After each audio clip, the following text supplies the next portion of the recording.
Woohoo! I hear you got a house. You went under contract. That's great news. But now you need to inspect it.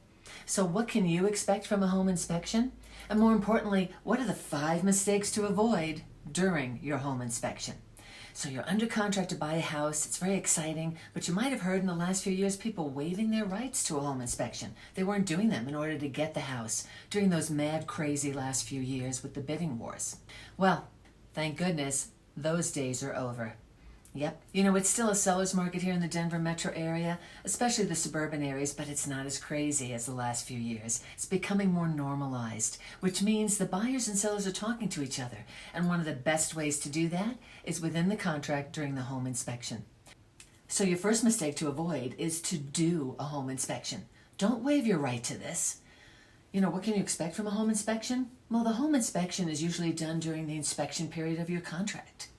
It's your opportunity to investigate the house and whatever's going to go with the home, such as all the appliances, the HVAC, plumbing, and electrical systems, to make sure that you're okay with the condition and that everything is working correctly and safely. Your inspector will usually check the following items: heating and cooling, interior plumbing and electrical systems, the roof, the attic, the ceilings, the floors, the water heater, the foundation, and the basement. Now, some areas they won't be looking at or calling out is like pests, paint scratches, or cosmetic flaws, and of course hazards such as radon, lead-based paint, mold, or asbestos.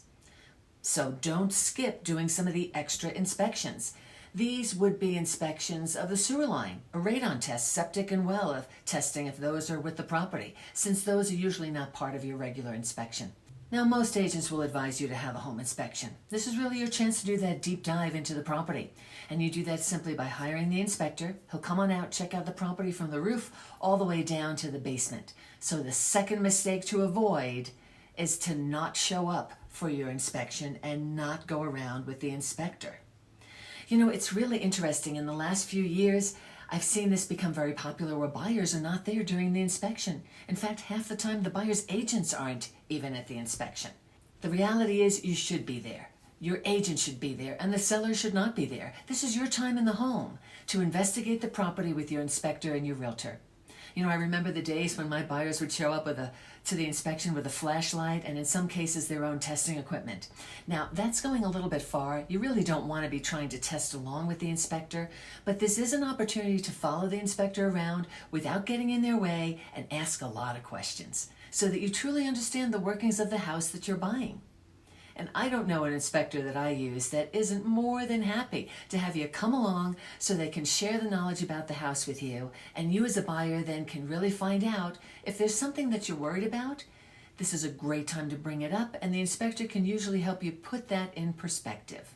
Because sometimes, relying on a report from the inspector and not being able to hear the inspector's comments directly might lead you to take something minor out of context. This way, by being there, you can clarify right away so you know if something is a major health and safety issue and which things are simply part of ongoing home maintenance and you don't need to worry about them, but you should be aware of them.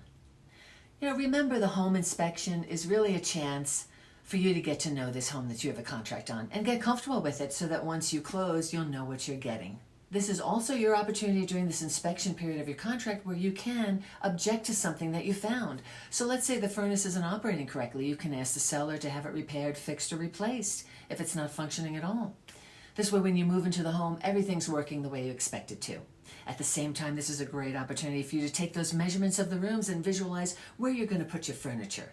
Start thinking about the paint colors that you're going to use if you want to repaint. And start thinking about some other things you're going to add to the home to make it yours. So along with your flashlight, make sure to bring your tape measure as well and a pad to take some notes. Now, the third mistake to avoid is not reading the inspection report or the results of the other tests. You just got a lot of information, especially if you were there at the inspection, and it's hard to remember everything. So it's good to get the inspection report and read it over. And if you still have questions, feel free to reach back out to your inspector and ask. Don't be nervous about asking. There's never any stupid questions when it comes to your home inspection. You want to have a full understanding of the house and everything in it. And then you want to get with your agent, and if there's something in the report that, as I like to say, keeps you up at night, something that you're worried about, this is your opportunity, your inspection objection, to ask the seller to fix, repair, or replace it so it's working correctly and safely. And then there's the fourth mistake to avoid, and that's not researching the home inspector. Currently as I'm filming this, inspectors are not licensed. However, they are certified, and there are master inspectors who've done a lot of inspections and have extra certifications and years of experience. Then there's newer and cheaper inspectors. And although your trusted realtor may have a list of inspectors that they recommend for you, you still have the right to ask questions and investigate them. Here's a few questions to help you think about what to ask them. How long have you been inspecting homes? How many inspections have you done? What are your qualifications and certifications and training? What was your job before you were a home inspector? Home inspectors should be familiar with home construction, so sometimes somebody goes into home inspecting because they've got a background in as a contractor or a home builder or something like that.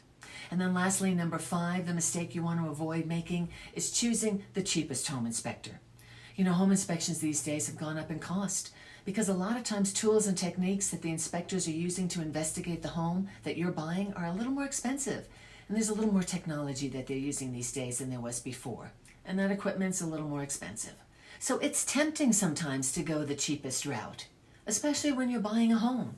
But because you're buying a house, this is not the time to be cheap about it. Only because this is your opportunity to really investigate the house, to do that deep dive, to get a real understanding of the home and how it works, so you'll know once you move in how to take care of it. So investigate your inspector. And then not opting for the cheapest one is usually a good way to guarantee that you're going to get a thorough inspection of the home that you're buying. Hi, my name's Peggy Dursthoff of Live Denver Suburbs, powered by HomeSmart, and I specialize in, suburban living. And I hope you enjoyed finding out what to expect from a home inspection and the 5 mistakes to avoid when you're doing a home inspection. Remember, no home will be perfect, but once you do your deep dive, you might find out it's just perfect for you. If you enjoyed this video, I hope you go ahead and check out this one over here, where I talk about whether or not now is the time to buy a house. Thank you so much for watching, and remember, friends don't let friends rent.